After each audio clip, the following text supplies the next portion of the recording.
This is it's of course with sales in mind, a lot of that is learning, just speaking to people, but like do people need a degree if they want to get into extended reality?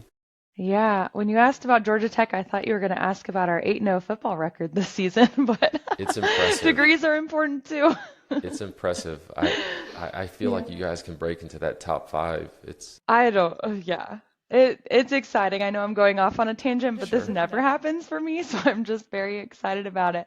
But when it comes to degrees, I was actually having a conversation about this yesterday with some of my team members. We were talking about the importance of degrees and also because we do a lot of work now in manufacturing, we are seeing firsthand how difficult it is for those companies to hire and maintain talent. And people always talk now about how the job market is so I don't know, difficult. There's, so little opportunities out there. And it's like, okay, yeah, those are for office jobs. But if you look into any more like hard labor skills or manufacturing or trade, you are going to find plenty of jobs and also a lot of companies who will invest in the people to train them on the job.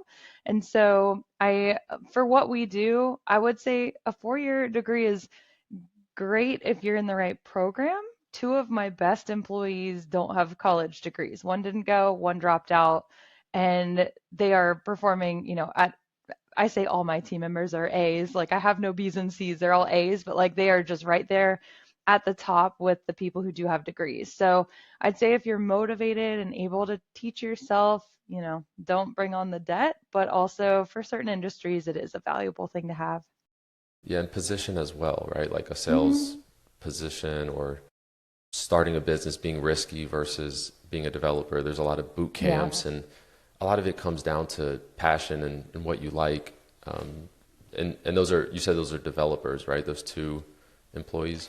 Yeah, one's a developer and one's a designer. And the developer, I mean, he's been using Unity, our game engine that we've developed on top of since I want to say middle school. Like the tools are available for people to teach themselves from such a young age that I think as long as, you're using the resources and applying it by starting to create your portfolio, then that's something that you can take further than school.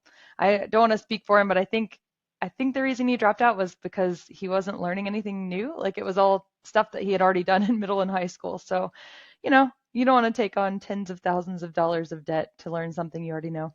Yeah, for sure. I mean, you learn so much in the first couple years, and when you're working, when you're even just an employee, that's a college degree in and of itself. And there's also so many different, learning experiences out there with content now, just being at the forefront of our lives. So, just kind of transitioning to and just elaborating more on sales.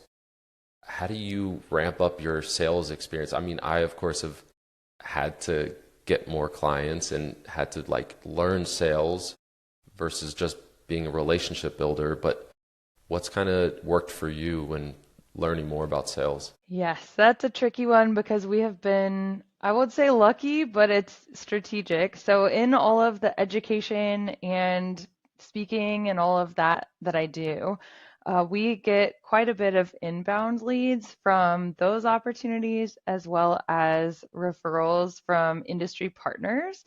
I would actually say the partners are probably the number one source of any sort of lead generation, up until recently, but I'll get into that in a moment.